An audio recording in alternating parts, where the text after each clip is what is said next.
let's get back to this case, though. So you had 5 days at the beginning of jury selection. It was like hundreds of people at first, right? Oh, yeah, hundreds. I mean, look, How do they first do of all, they this? send out a summons to everybody, right? And who can serve on a jury.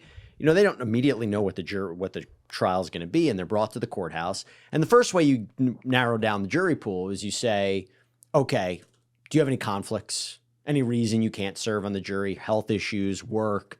And a lot of them are excluded. They're like, my work won't let me. I won't get paid. I have a vacation. I'm getting married. I'm sick. Whatever the reason is, whittle it down. Then you get into the next phase, which is, okay, what have you heard about the case? And they fill out a questionnaire. What have you heard about the case? Do you have any opinions about Sean Combs? Have you seen the 2016 tape? And a lot of people have seen it. And look, there were jurors. You got to give the potential jurors credit, prospective jurors. They admit when they can't be objective. Now, they might be saying, because they're like legitimate, I can't be objective after seeing what I've seen about the case so far in the media, or they don't want to be on a jury. They don't want to be on an 8-week jury, which is why it's actually interesting. Sometimes you'll say, in certain cases, you'll see older people on juries, like they're retired or students, right. It's different. But I mean, you had a cross-section of jurors that were ultimately selected from all different walks of life. And I think that's exactly what you want. And it's interesting because you would think like jury selection in the Diddy case or jury selection Donald Trump's case, there's no way that could happen. It should take months. But every time you say that, they're able to whittle it down to a jury who says that they can be fair and impartial. But of course, the question becomes, do you have stealth jurors, people who want to be on that jury? They'll say all the right things to get on, but once they're in that deliberation room, something changes, which, by the way, one of the things we didn't talk about, one of the jury notes when they were in deliberations was they said one of the jurors was refusing to follow the jury instructions. What do you mean? What does that even I don't know. mean? Like one of the jury foreman goes, we're sending out a note, sends out a note to the court, like during their deliberation, says, we have a problem. One of the jurors refuses to follow your instructions. I don't know if that means they came in and were like, he's guilty, I'm not listening to anything, or he's innocent, I'm not listening to anything. Was it something specific about the 60 pages of jury selection that they just didn't want to follow? I don't know what it meant. But when I talk about stealth jurors, obviously, is that a concern? Now, that's why you have alternates. If one juror is not working out, you fill them in with somebody else. And those alternates, while they're alternates who are excused, while they can leave the courtroom, they could be called back. And they have to come back in. So they're not required to be in there the whole time? No, not during the jury deliberation process. They have to be there for the whole trial. They have to hear all of the evidence. That's what I want to know. But then they can leave. They're like, you're excused for now, but have your phone on you. We might call you back if there's a problem, which makes sense because in a high-profile trial like that, you want as many alternate jurors as possible. How many did they have? I think there were 6, but I could be wrong on that. But I think it was 6. Got it. Yeah. Okay. Not easy sitting on this jury. Not easy sitting on any jury. How do you... you talk to all these high-powered defense attorneys who also they literally bring in experts, psychological experts, to help them with this sometimes. Did jury they do consultants, that? jury consultants. Yeah, I think they might have had a jury consultant, but also you have to remember these defense attorneys are very experienced. They already know what to look for in a juror. And there's research that goes into their social media posts and what they're about and their background.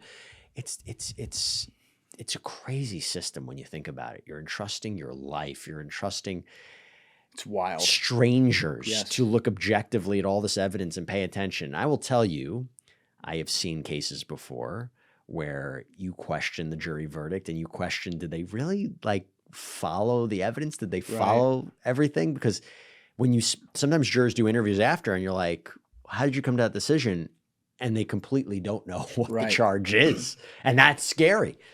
And by the way, not to fault anybody, but racketeering conspiracy, sex trafficking, this is not an easy concept to understand. No, it's not. It's not an easy concept. And I think, when you looked at all of the different elements that the prosecution had to check off to make racketeering conspiracy, criminal enterprise, common purpose, criminal agreement, multiple underlying crimes, it's like, oh my gosh, it might take the jury 3 hours to understand even what they're supposed to do. Right. And not to rip juries, but again, it's like, if you're not smart enough to get out of jury duty, I'm questioning some of your ability to look at the case. I'm just saying. Well- it's not that hard. Well, and there's certain people who want to be a part of it. Yes. Look, the there- older folk, when you say like an older person who's like retired, they want to fill their time. Yeah. Those are probably the best jurors in most cases. I'm not saying I know that. I'm just speculating. But also it's like a big case. It's a lot at Yes. stake. You're part of it. You know, the world's going to be watching. But also like it's, you know, civic duty. I will say though, like, you know, being on this jury, they're the only ones who know what those videos are. Those videos are not getting released. Those sex tapes. I can imagine what were on them. I can imagine what was going on. I think the reason the prosecution probably put it on was to not only show the actual act being committed by, you know, Cassie with a sex worker, but also with Sean Combs in the corner of the room, pleasuring himself, directing them what to do. I got like 8 weeks of this testimony. It's like, it's tough. And by the way, what about being in a murder case and seeing this? What about child abuse cases? Like it's jury, sometimes prosecutors have to make a decision. We will offer a defendant, even though we know we can convict him, we'll offer them a deal just to not take this to trial.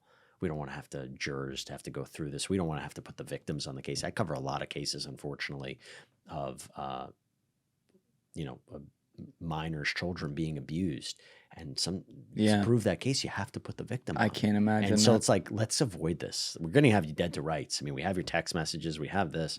We'll just give you a deal like 5 years in prison, 10 years in prison. Oh, it's so but like that's also those are the crimes you want to see people put away for the longest time too. It's That's bad. where it gets weird. It's bad. Thank you guys for checking out this clip. If you haven't already subscribed, please subscribe and hit the like button on this video. It is a huge, huge help. And if you'd like to check out this clip's full podcast episode, that link is in the description below or right here. And finally, you can follow me on Instagram and X by using the links in my description below.